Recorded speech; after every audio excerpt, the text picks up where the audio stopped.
नमस्कार, मैं मोनिस खान। अमृत विचार देख रहे हैं आप। मेरे पीछे जो ये आप कूड़े का ढेर देख रहे हैं, पिछले कई सालों से ये बाखरगंज इलाका है। यहाँ के स्थानीय लोग इस नरक की स्थिति को झेल रहे हैं।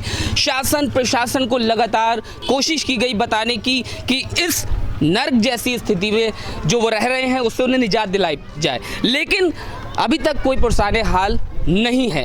हालात ये हैं कि यहाँ पर लोग तमाम बीमारियों का शिकार होते हैं, बच्चे तमाम बीमारियों का शिकार होते हैं, लेकिन किसी के कानों पर जूं तक नहीं रेंगती। लगातार इसको लेकर के आवाज़ें उठाई गई, लेकिन कोई सुनवाई नहीं हुई। एक और बार जो ये कूड़े का ढेर लगा है, आप हैरान होंगे वाकई में। इतने साल से ये कूड़े का ढेर पड़ रहा है, यहाँ पर आपको ऊंचाई समझ में नहीं आएगी, लेकिन जब आप पीछे से देखेंगे तो ये और ज़्यादा इसकी ऊंचाई है। एक बार फिर आवाज़ उठी है। समाज सेवी नदीम साहब जो हैं वो अनशन पर बैठ गए हैं। उनका कहना ये है कि जो ये नर्क जैसी स्थिति है, इससे इस पूरे इलाके को, बड़ी आबादी है इस क्षेत्र की यहाँ पर रहती है और नर्क जैसी स्थिति झेल रहे हैं, उससे कम से कम उनको निजात मिले। नदीम साहब अनशन पर बैठे हैं। नदीम साहब, क्या आपकी मांग है पूरी? ये क्यों आप अनशन पर बैठे हैं और किस तरह से इस कूड़े के ढेर से आप इस क्षेत्रवासियों को निजात दिलाएंगे? 15 साल हो गए समाज सेवा मंच की ओर से लगातार कोशिश करते हुए कि नगर निगम कूड़ा डालना है यहाँ बंद करे, लेकिन नगर निगम झूठे आश्वासन देना काम है नगर निगम का। बार बार झूठ बोलना, अब हम ये करेंगे, अब ये करेंगे, करने के नाम पे ज़ीरो। कोरोना काल चल रहा है, ठीक है, यहाँ कोई कीटनाशक दवाई का छिड़काव नहीं हो रहा है, बरसों से नहीं हो रहा है, आज से नहीं, बरसों नहीं। ख़ास तौर पे ये इस समय जो बीमारी चल रही है इसको लेकर तो सबसे ज़्यादा ध्यान मलिन बस्ती में रखना चाहिए। ये सेवा के नाम पे नगर निगम मैं जो मानता हूँ उसे ज़ीरो मानता हूँ। नगर आयुक्त जो हैं एक बार यहाँ आके यहाँ के लोगों का हाल चाल पूछते, यहाँ के लोगों का हाल चाल नहीं पूछा। इनको करना चाहिए, यहाँ अस्पताल खोलना चाहिए, जो इनकी किताबों में लिखा हुआ है कि अस्पताल खोलना चाहिए। ये अस्पताल भी नहीं इन्होंने खोला। अस्पताल तो छोड़िए, लोगों को बीमारी ज़रूर दिलवाई इन्होंने। दूसरी बात, इन्होंने अभी सबसे ज़्यादा तकलीफ़ की बात यह है कि सारे, चाहे वो नगर निगम हो या हम खुद क्यों ना हो, हम लोग गंदा पानी कोई भी पीना नहीं चाहता। हर आदमी चाहता है, ठीक है, कि स्वच्छ जल मिले, ठीक है। नगर निगम क्या कर रहा है वो देखिए आप। ये पानी रखा हुआ है, ये यहाँ के नल का पानी है, और इसमें जो आप देखिए सर, इसमें जो कीचड़ की स्मेल आ रही है, देखने से ही अगर ये कीचड़ की स्मेल ये बच्चे पिएंगे तो ये बीमार नहीं होंगे और क्या, ठीक। ये बीमार हो रहे हैं बच्चे। नगर निगम तो एक एक करके यहाँ जितनी भी मृत्यु हो रही हैं कूड़े से होने वाली बीमारियों की वजह से, नगर निगम अब ये सोच ले कि इसमें मैं सारे जितनी यहाँ मृत्यु हुई हैं सबके एफिडेविट लेकर नेशनल ग्रीन ट्रिब्यूनल भी जाना है मुझे, और इलाहाबाद हाई कोर्ट भी जाना है। नदीम साहब, आप समाज सेवा से जुड़े रहे हैं और लगातार समाज सेवा करते रहे हैं अपने साथियों के साथ।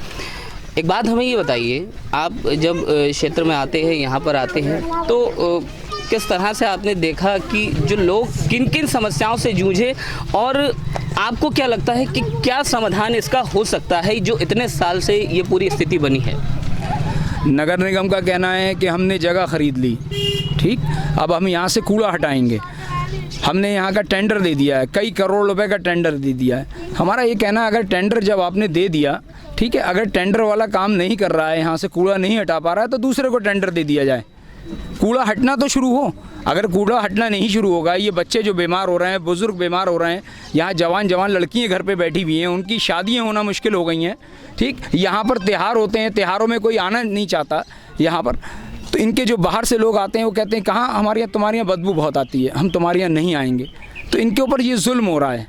दूसरी बात, जब इन्होंने विरोध किया था, काफ़ी साल पहले की बात है, तो नगर निगम ने फ़ौरन इनके ऊपर FIR कराई, उसमें कई लोगों को जेल भेजा गया, ठीक। तो अगर हमारे घर के बाहर कोई कूड़ा डालेगा तो हम मना करेंगे, और हद से ज़्यादा कर लेगा तो और हम मना करेंगे, और उससे ज़्यादा डाल देगा तो हमें क्या करेंगे, हम उसका विरोध करेंगे। तो विरोध अगर नगर निगम का करते हैं तो FIR तो नगर निगम को तो चाहिए। मैं यहाँ बैठा हुआ हूँ, मुझे FIR कराएं मेरी और जेल भेज दें। मैं तो चाहता हूँ मुझे जेल भेज दें आप, मुझे कोई परेशानी नहीं जेल जाने से। मेरी खुशकिस्मती होगी अगर इन छोटे छोटे बच्चों की ज़िंदगी के लिए, इनकी बीमारियाँ इनको ना लगें, इसके लिए मुझे जेल जाना पड़ा तो जेल जाऊँगा। और अगर मुझे कोई तकलीफ़ है यहाँ बैठने के लिए, जैसे यहाँ अभी पुलिसकर्मी आए थे, वो बोले, उनका कहना था कि आप यहाँ मत बैठिए, आप नगर निगम में बैठिए। तो नगर निगम में भी बैठ सकता हूँ मैं और दिल्ली में भी बैठ सकता हूँ। मैं मोदी जी के पास जाके बैठूँगा। मोदी जी स्वच्छ भारत अभियान चला रहे हैं, मैं उनके साथ दूंगा, ठीक, और पूरे देश में साथ दूंगा उनका। इसलिए साथ दूंगा क्योंकि वो एक अच्छा काम कर रहे हैं। वो वहाँ से जो सरकार है वो पैसा भेज रही है नगर निगम में, नगर निगम में वो पैसा कहाँ जा रहा है, मलिन बस्ती में क्यों नहीं लग रहा है, ठीक। यहाँ कूड़े के पहाड़ हैं, स्वच्छ भारत अभियान में यहाँ के लोग भी शामिल हैं। ऐसा नहीं है कि खाली कि आपने जो 70 वार्ड 80 वार्डों की सफाई करी और एक वार्ड को बिल्कुल आपने छुआछूती समझ लिया, बिल्कुल ऐसा समझ लिया कि ये बिल्कुल हम में से नहीं है। दूसरी बात, स्मार्ट सिटी बनाना चाहते हैं, स्मार्ट सिटी बनाने में सारे लोग शामिल हैं, सारे लोग शामिल हैं।